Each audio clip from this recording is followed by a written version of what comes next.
Boa noite a todos. Meu nome é Paula Fernandes, sou professora do Departamento de Bioquímica da Universidade Estadual de Maringá, aqui do campus de Maringá mesmo. A professora Fernanda me convidou para falar para vocês e com vocês hoje sobre um assunto muito recente e que está dando o que falar, que é o jejum intermitente. Isso porque eu sou doutora em ciência de alimentos e eu trabalhei durante meu mestrado e doutorado e agora como docente com pesquisas que avaliam a suplementação ou tratamento de produtos, de alimentos, visando a melhoria dos parâmetros fisiológicos, bioquímicos, metabólicos no geral, principalmente de pacientes diabéticos ou obesos. Então, eu já trabalhei com ou sem exercício, né, físico. Então, alguns alunos meus hoje trabalham com modelos de exercício físico e outros sem. Um dos trabalhos que a gente desenvolveu, por exemplo, foi com o whey protein. Então, a gente desenvolveu o whey sem nenhum tratamento químico e depois a gente suplementou esses animais. Só que hoje a gente tem visto que alguns benefícios do jejum intermitente têm trazido novos ares para as nossas pesquisas.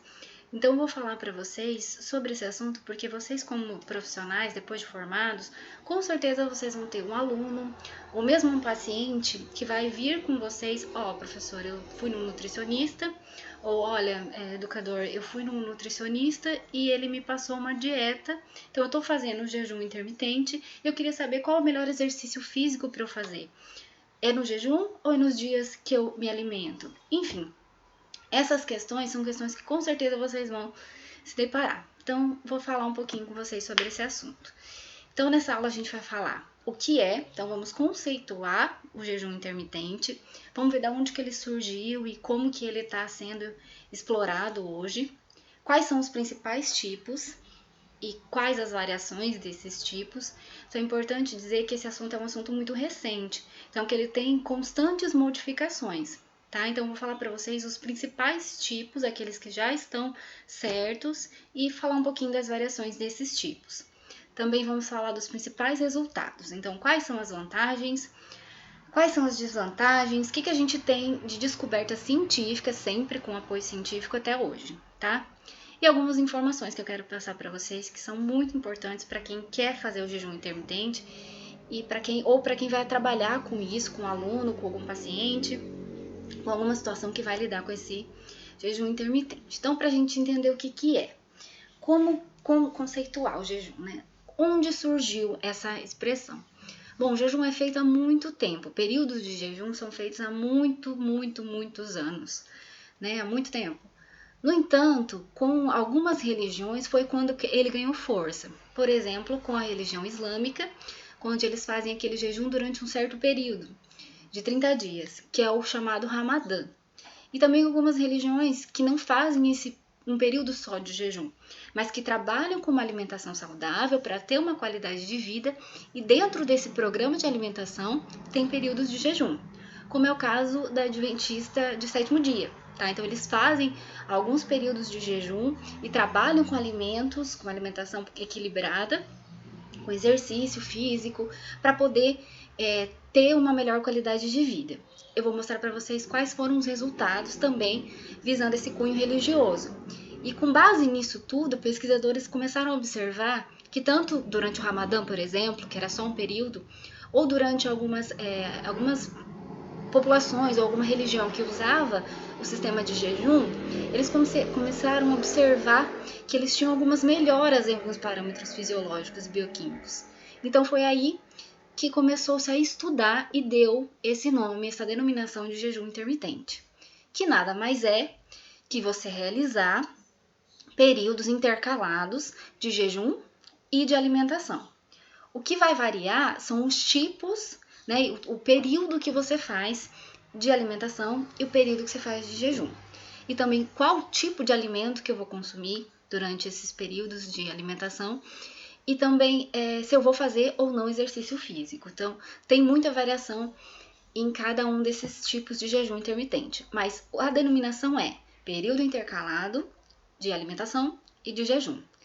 Qual o objetivo? O objetivo principal, que começou a maioria dos adeptos, tirando o pessoal de cunho religioso, porque as pessoas de cunho religioso que faziam por religião não tinha objetivo algum, eram outros objetivos, tá? Mas aquela pessoa que começou a fazer jejum intermitente hoje, o principal que ela mais quer é a perda de massa gorda, é emagrecer.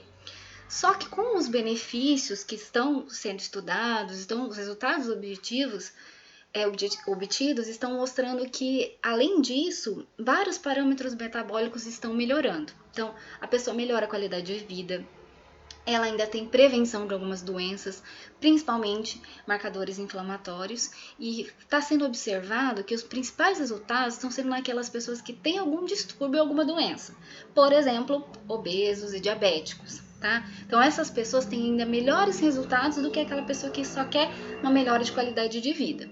Então, o objetivo principal de quem quer o jejum intermitente é emagrecer, mas outros resultados estão vindo surgindo a partir daí, e aí as pessoas estão querendo fazer o jejum intermitente. Vamos lá, principais tipos. Tem vários, gente. Se vocês forem pesquisar tanto na internet ou procurar um profissional, tem vários tipos de jejum, mas 3 são os principais e os mais conhecidos. Então, eu vou falar sobre esses 3 principalmente, porque o nosso tempo aqui é um pouco curto, então eu vou falar só dos principais. Mas existem vários, tá? O primeiro é o jejum de 12-12, que você fica 12 horas sem comer e come 12 horas, tá? E a alimentação durante essas 12 horas vai variar também de acordo com o modelo que você tem. Mas basicamente é o 12-12. 12 horas de jejum, tá? E você pode comer durante as outras 12 horas. O segundo tipo é que quando você fica mais tempo, são 16 horas de jejum e depois intercala com a alimentação. E o protocolo mais usado mundialmente é o 24 horas sem comer. Então, você não pode ter nenhum tipo de injeção alimentar de energia, de caloria durante 24 horas, tá? Então, vamos lá. No primeiro, você fica 12 horas sem comer. E no restante das 12 horas, você tem que incluir pelo menos 8 horas de sono. Então, quem faz o jejum intermitente é importantíssimo manter pelo menos 8 horas de sono.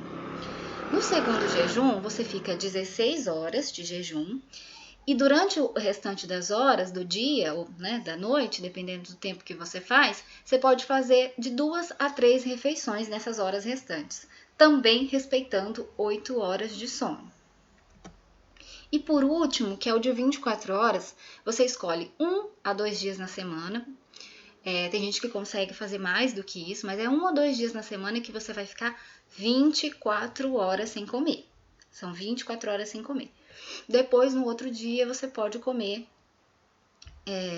de diferentes formas. Então, também, quando você for comer, também vai variar de tipo para tipo de jejum intermitente. Por isso que é importantíssimo você procurar um profissional para fazer isso, tá?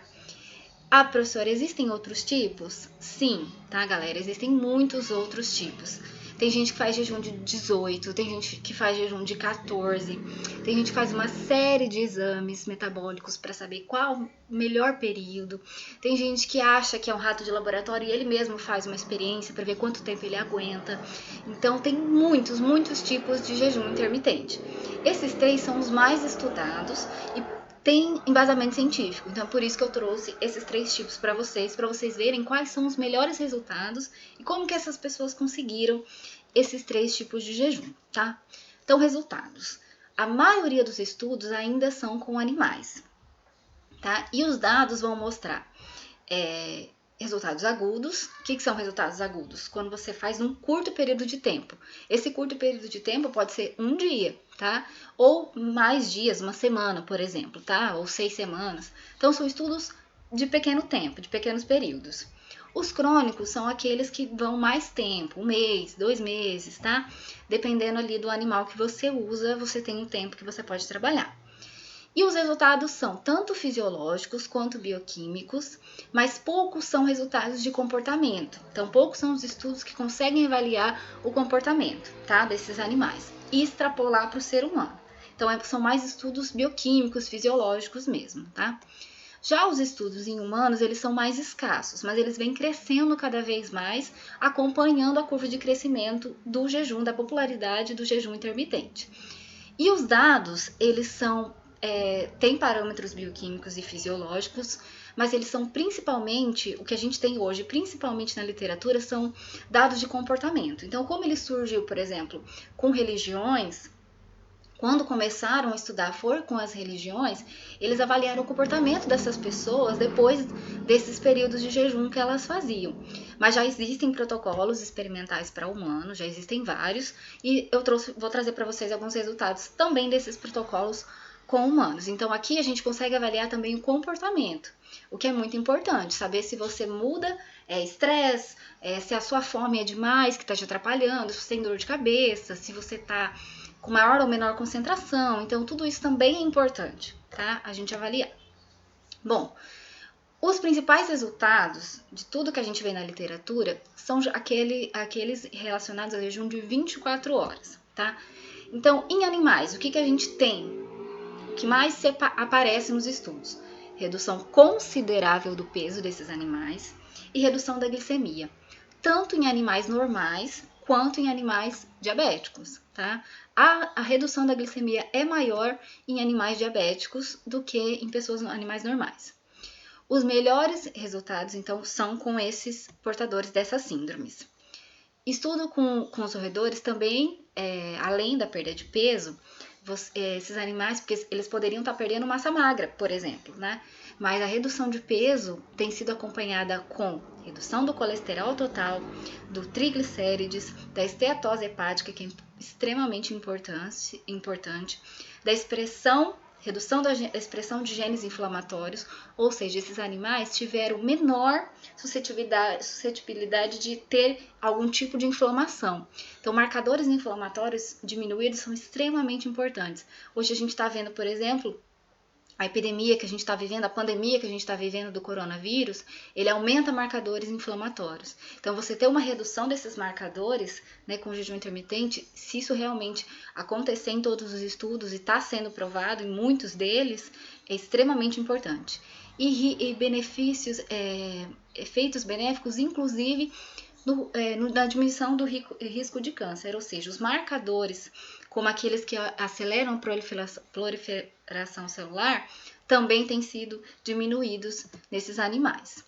Em humanos, a gente também tem observado 90% dos estudos, redução de peso, redução da glicemia, diminuição do colesterol total, aumento do colesterol HDL, que é aquele colesterol bom, né?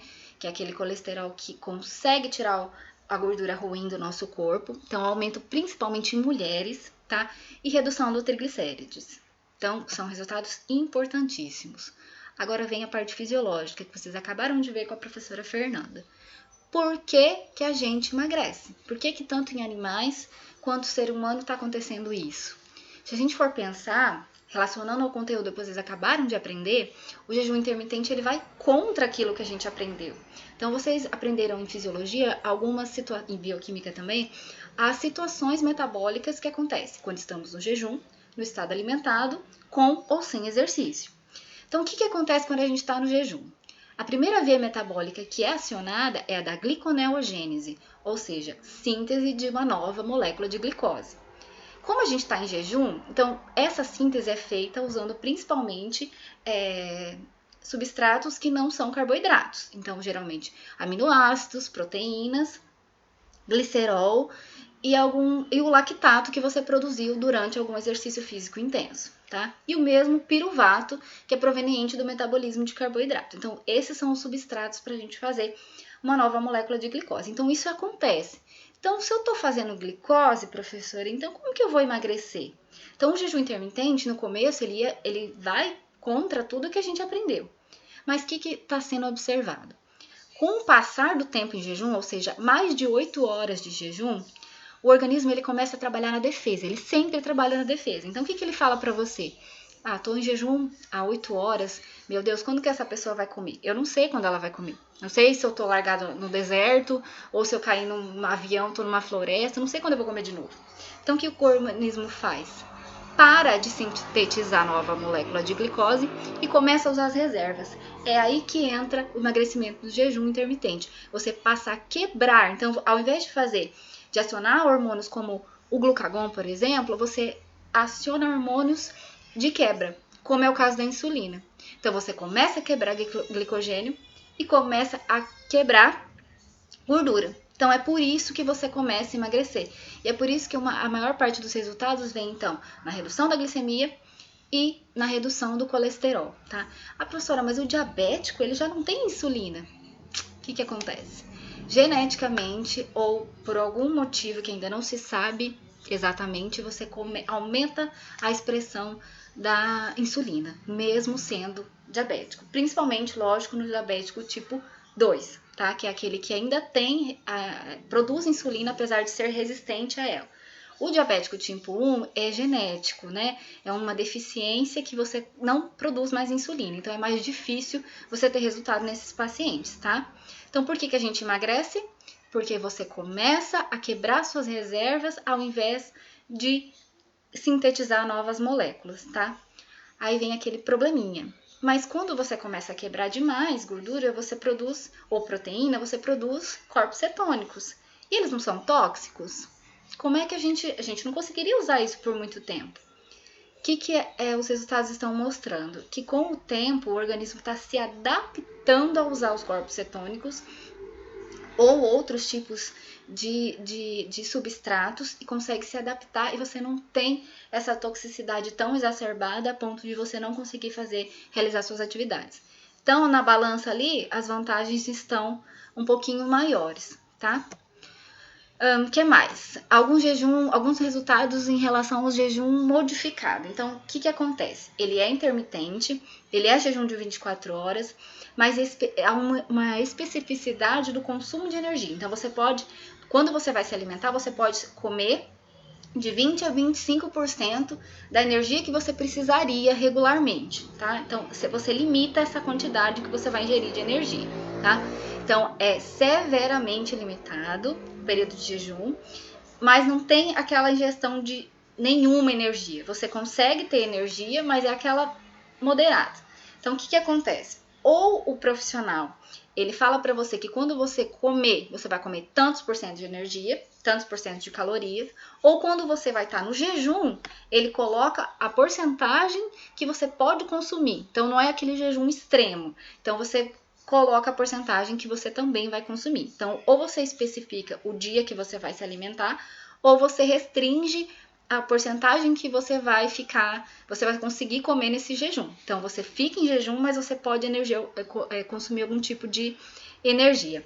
Já é mais popular e é conhecido como 5-2. É baseada nessa 5-2. Então, você fica 2 dias com restrição de energia e os outros 5 dias você consegue consumir normalmente, tá? Esse também está sendo bem popular. Bom, quais são os resultados desse tipo de jejum com restrição de energia e não total escassez? Então, diminuição da gordura visceral, da leptina e de aumentos de hiponectina, que são hormônios relacionados com o peso corporal, com o lipídio. Reduz o tamanho dos adipócitos e a proliferação celular e os níveis de crescimento. Então, isso também está relacionado com aumento de peso, sobrepeso, aumento de gordura abdominal, gorduras viscerais, enfim. Redução dos fatores inflamatórios e tumorais novamente.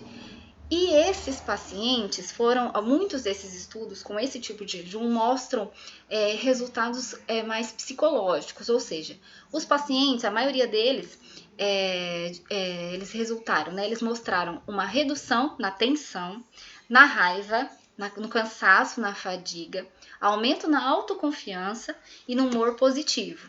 Melhoraram também, a maioria deles, a disposição para fazer exercícios físicos e a quantidade, a carga de exercício foi também maior. Só que outros estudos usando esse jejum mostraram o contrário, tá? E não é uma porcentagem pequena, é uma porcentagem até relativamente alta. Ou não tiveram nenhum benefício na parte psicológica, ou mostraram efeitos colaterais negativos, como irritação, fome, frio, cansaço. Tá? Por que há tanta divergência assim nos estudos? Tem estudos mostrando, inclusive, que as pessoas, se tirar só uma refeição, por exemplo, você faz aquele jejum de 12-12. Nesse jejum de 12-12, você vai tirar só o café da manhã. Então, o que acontece no primeiro, no segundo, no terceiro dia? Essa pessoa sente muita fome no almoço, por exemplo. Só que, passados vários dias, essa pessoa passa a não ter diferença nenhuma no almoço dela. Ela vai querer comer a mesma quantidade e a mesma porcentagem de calorias, de energia. Então, estudo agudo mostra uma coisa, estudo crônico, que é aquele que demora mais dias, mostra outra. Então, por que divergem tanto os estudos? Primeiro, muitos protocolos diferentes. Então, como existem tipos de jejum e entre os tipos de jejum você ainda pode ter uma grande variabilidade, os protocolos são muito diferentes. Então, quando você vai comparar os resultados, é muito distinto um do outro, tá?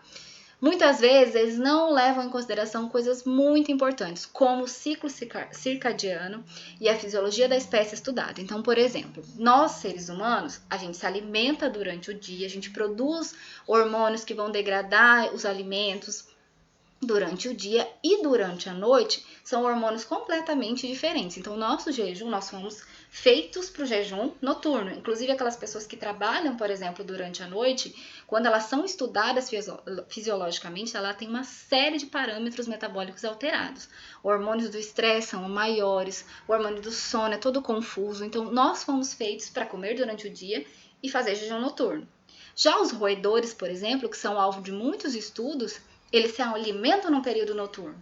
Então, é diferente o ritmo. E muitas vezes as pesquisas falam, vamos fazer com roedores durante o dia, porque o ser humano come durante o dia. Então, os resultados não vão ser bons, não vão ser fiéis. Então, tem que respeitar o ciclo circadiano, sim, dos pacientes ou dos animais.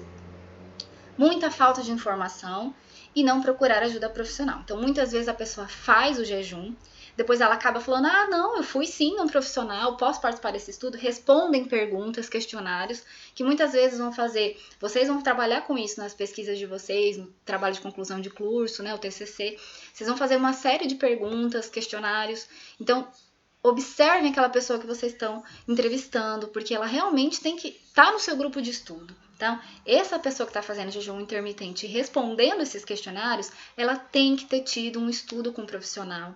Essa pessoa tem que ter um mapa metabólico. Cada pessoa reage diferente, tá? Por exemplo, mulheres são diferentes de homem. A mulher ela tem uma reserva de massa menor do que o homem. Então, geralmente ela não consegue fazer um período de jejum tão grande. Tem que ser uma pessoa muito focada, muito consciente, conhecedora do seu corpo e de tudo, até onde você pode ir. Então, tem que ser respeitada essa diferença de sexo, diferença de idade, o tipo de alimentação, tá? Tem que procurar um profissional para fazer, pessoal.